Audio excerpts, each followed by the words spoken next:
রাসেলমেনিয়া 41 Cody Rhodes versus রকের match হবে নাকি রোমান রেইন্স ভার্সেস রকের ম্যাচ হবে। সো গাইজ আজকের ভিডিওতে অনেক ইন্টারেস্টিং সব নিউজ রয়েছে। অবশ্যই যারা যারা চ্যানেলে নতুন আছেন তারা চ্যানেলটাকে সাবস্ক্রাইব করবেন। ধন্যবাদ। ফার্স্টে কথা বলবো তার কাল্টিক ওয়ারিয়ার শেমাসকে নিয়ে। গাইজ শেমাস কিন্তু তার যে ডাব্লিউডাব্লিউ এর সাথে যে কন্ট্রাক্ট তা কিন্তু আরো বাড়িয়েছে। সো গাইজ এটা 100% শিওর শেমাসকে কিন্তু ডাব্লিউডাব্লিউ তে আরো আমরা কিছু বছর দেখতে পারবো। এখন গাইজ অনেকগুলো গণমাধ্যমে এই বিষয়ে নিউজ দিচ্ছে যে শেমাসের যে এই ডাব্লিউডাব্লিউ কন্ট্রাক্ট এটাই হবে শেমাসের যে হল অফ ফেমের যে রানটা থাকে সেটি। আমার মনে হয় শেমাস কিন্তু আরো অনায়াসে 5 বছর রেসলিং করতে পারবে। এখন দেখার বিষয় এটা হলো শেমাসকে কোন স্টোরি লাইনে অ্যাড করা হয়। নেক্সট কথা বলবো জন সিনার ফেয়ারওয়েল কে নিয়ে। গাইজ জন সিনার যে 2025 সালের যে ফেয়ারওয়েল ট্যুরটা হবে সেখানে যদি জন সিনার সাথে তার র্যান্ডি অর্টনের ম্যাচ রাখা হয় তাহলে কেমন হয়। আমার মনে হয় যারা যারা ডাব্লিউডাব্লিউ পছন্দ করে তারা একজন মানুষও চাইবে না যে এই ম্যাচটি না হোক। এখন গাইজ জন সিনা যে 2025 সালে সারা বছরই থাকবে এই জার্নিটা আরো আকর্ষণীয় হবে যখন জন সিনার হাতে একটা ডাব্লিউডাব্লিউ আনডিসপিউটেড টাইটেল থাকবে। সো গাইজ কে কে চান জন সিনাকে 17 টাইম ওয়ার্ল্ড হেভিওয়েট চ্যাম্পিয়ন হতে দেখতে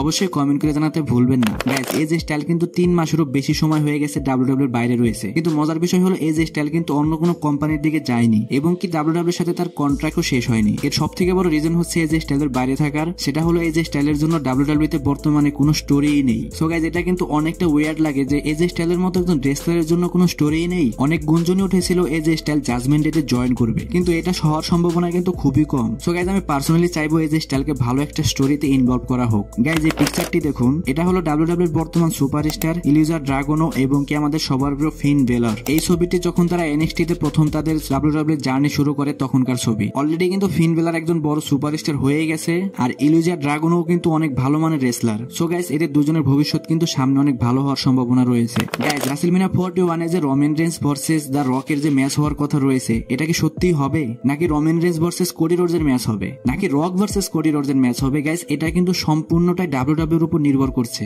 কিছু গুঞ্জন রয়েছে যে কোডি রোডস এর সাথে রকের ম্যাচ হবে, আবার কিছু জায়গা থেকে শোনা যাচ্ছে যে রকের সাথে রোমান রেইন্স এর ম্যাচ হবে, আবার কিছু কিছু জায়গা থেকে এটাও শোনা যাচ্ছে যে সোলো সিকোয়ার সাথে রোমান রেইন্স এর ম্যাচ হবে। গাইজ এটা হতে কিন্তু আর অনেক সময় রয়েছে এবং কি এটা পুরাটাই কিন্তু ধোঁয়াশার মধ্যে রয়ে গেছে। এটা হয়তো আমরা 2025 সালের রয়্যাল রাম্বলেই বুঝতে পারবো কার সাথে কার ম্যাচ হবে। সো গাইজ নিউজ অনুযায়ী কিন্তু দ্য রকের ডাব্লিউডাব্লিউ তে রিটার্ন করার সম্ভাবনা খুব তাড়াতাড়ি রয়েছে। লাস্টে রোমান রেইন্স এর ফ্যানদের সুখবর দিয়ে ভিডিওটা শেষ করছি। গাইজ যারা যারা রোমান রেইন্স এর ফ্যান আছেন তারা শুনলে কিন্তু অনেক খুশি হয়ে যাবেন যে রোমান রেইন্স কিন্তু আজ থেকে আরো 7 মাস একটানা ডাব্লিউডাব্লিউ তে তাকে দেখা যাবে। সো গাইজ এটা আসলেও কিন্তু অনেকটা খুশির সংবাদ এবং কি তার থেকেও বড় কথা হচ্ছে রোমান রেইন্স কে রাখারও কিন্তু একটা কারণ আছে। ডাব্লিউডাব্লিউ যে মানডে নাইট রটা থাকবে সেটা কিন্তু জানুয়ারি মাস থেকে নেটফ্লিক্সে চলে যাচ্ছে। সো এটার জন্যই কিন্তু ডাব্লিউডাব্লিউ কে আরো ইন্টারেস্টিং করার জন্য রোমান রেইন্স কে প্রয়োজন। সো গাইজ এই জন্যই রোমান রেইন্স কে এখন থেকে আরো 7 মাস একটানা ডাব্লিউডাব্লিউ তে দেখা যাবে। এছাড়াও কিন্তু ডাব্লিউডাব্লিউ যে নেক্সট পিপিবি যেটা কিনা ক্রাউন জুয়েল সেখানে কিন্তু রোমান রেইন্স কে অলরেডি অ্যাডভার্টাইজ করা হয়ে গেছে। সো গাইজ এই বিষয়ে কোনো সন্দেহ নাই, ডাব্লিউডাব্লিউ যে নেক্সট পিপিবি থাকবে যেটা কিনা ক্রাউন জুয়েল সেখানেও কিন্তু রোমান রেইন্স কে দেখা যাবে। সো গাইজ আজকের ভিডিও এই পর্যন্তই। রেসলিং সম্পর্কে সমস্ত নিউজ এবং আপডেট জানার জন্য আমার চ্যানেলের পাশেই থাকবেন। ধন্যবাদ।